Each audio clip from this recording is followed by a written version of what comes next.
I just want to start with kind of your childhood. How did sport or any other activity fit into your early life growing up neurodivergent? So at first, growing up, obviously with the way I wear and everything, sport wasn't my thing. Like, God, going back, I did football in primary school. I was terrible. I was absolutely terrible, and I never really did well in team sports. Um, People would always put the blame on me, and various different things, and I don't know. I just didn't find a lot of interest in it. So football was a no go for me. Um, what else did I try? Tried a bit of tried swimming as a kid. As a kid with my condition, I struggled with that as well. Um,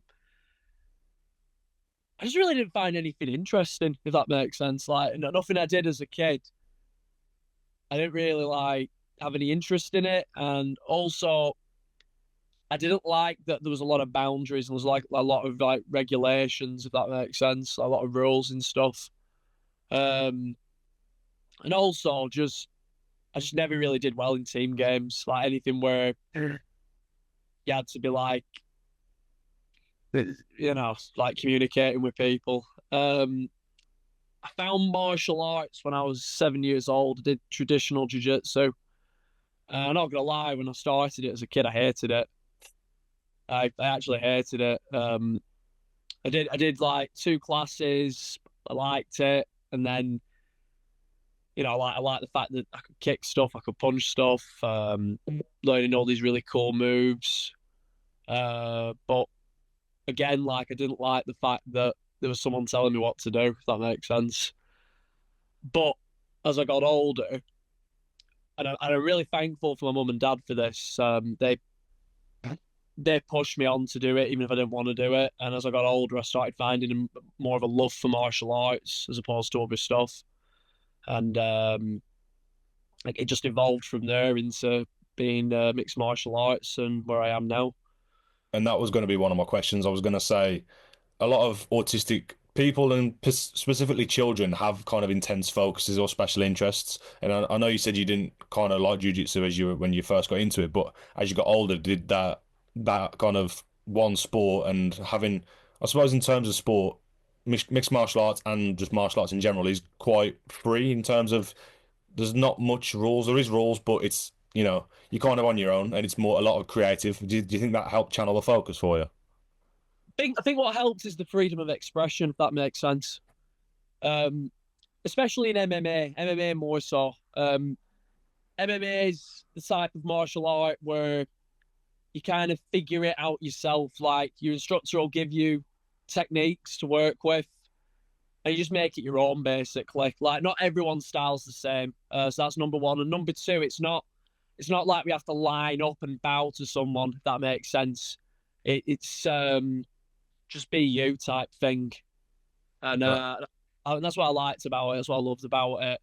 And the fact that it's not just one discipline, it's loads of different disciplines, especially like the jiu-jitsu aspects and the wrestling aspects. You can really delve into stuff, and you can like with someone with the type of brain that I've got, you can map stuff out, and just yeah, it's like a whole world of its own for me, and I love it. And personally, for me, one of the things I love about MMA is that there's so many different characters, and like you said, different. Everyone's different. Everyone is completely different in terms of style and personality. Is that something that you kind of really, really like as well? Yeah, definitely, definitely. Some of the most interesting people I've ever met have been from this sport that I do, and I see other athletes from different sports, and it's just not the same. Do you know what I mean? Like the energy's not the same.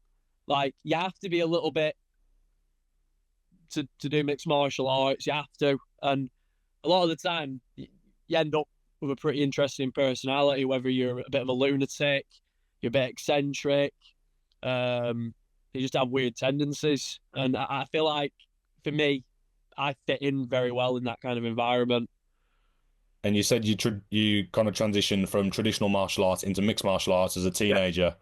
As you kind of got through the amateur ranks and into the pros, did you ever feel pressure or anything like that to kind of downplay your autism or hide it from anyone?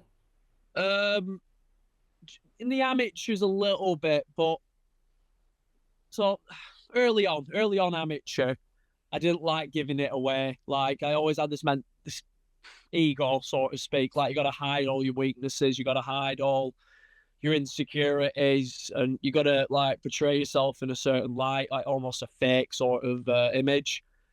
And you know, to some degree, part of me wishes I kept that, but I look back on it like, no, nah, I think that builds more pressure. I feel like in the world that we're in right now, you've got to be yourself, if that makes sense. And if you've got something up with you, if you've got something that makes you a little bit different, you know, just fucking give it away, man. Give it away because at the end of the day, people are gonna like you, hate you for who you are. Do you know what I mean?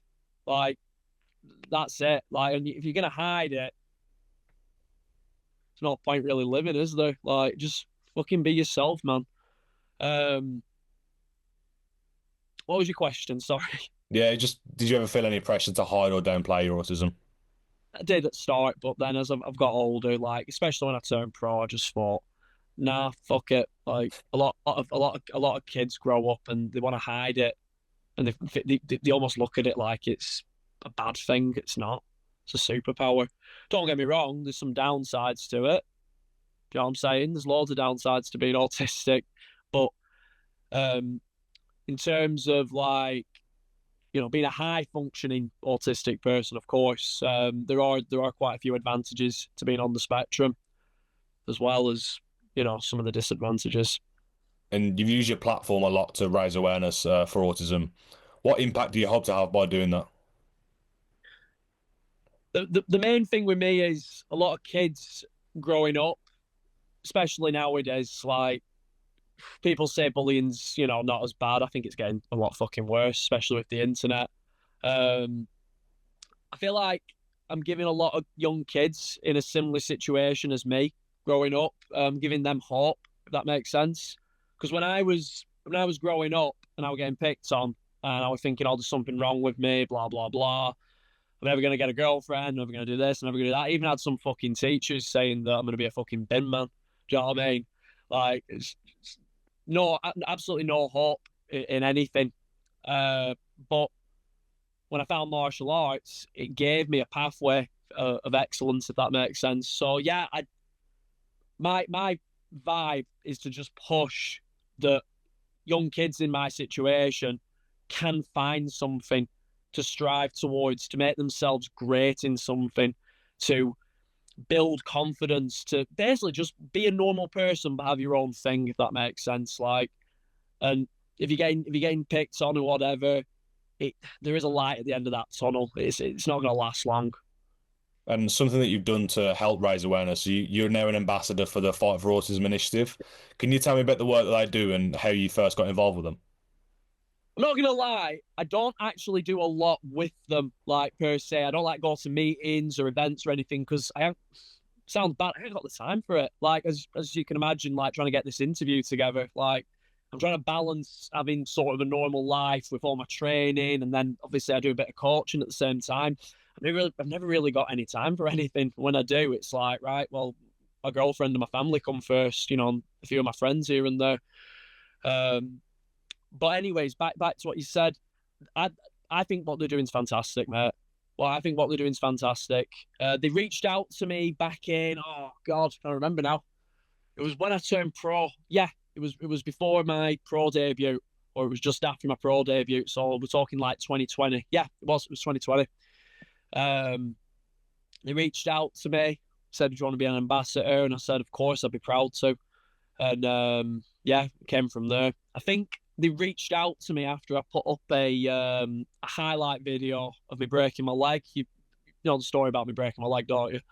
Of me breaking my leg and winning all these fights to being the man I am today, so to speak. And yeah, they messaged me through that, and I'll always have them on my shorts. I'll always represent them, and if I ever have time, I will do the odd thing for them.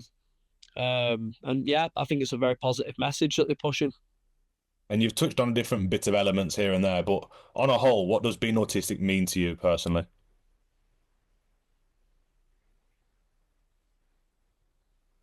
Good question. I see the world in different eyes, basically. I see the world in different eyes, and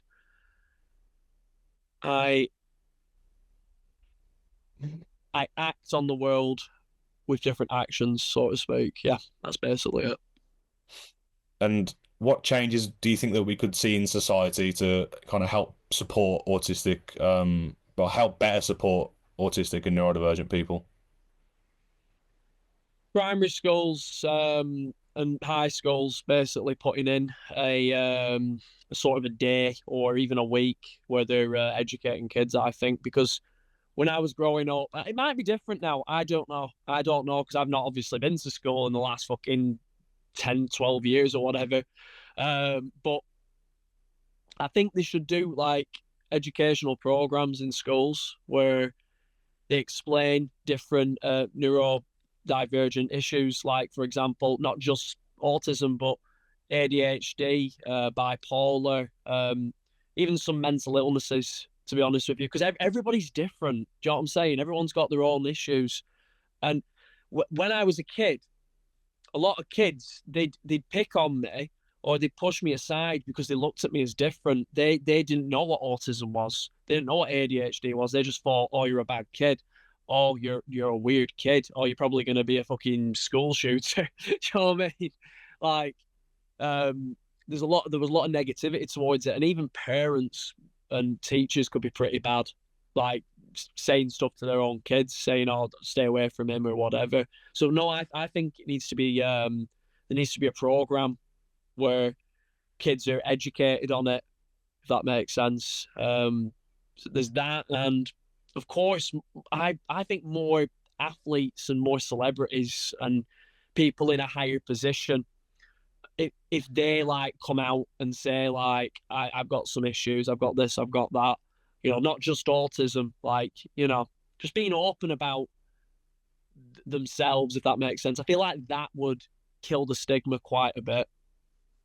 And finally, I know you're young in your career now, but as your profile grows and your career, goes on, how do you want to keep spreading your message about autism? By being me, basically, just by being me.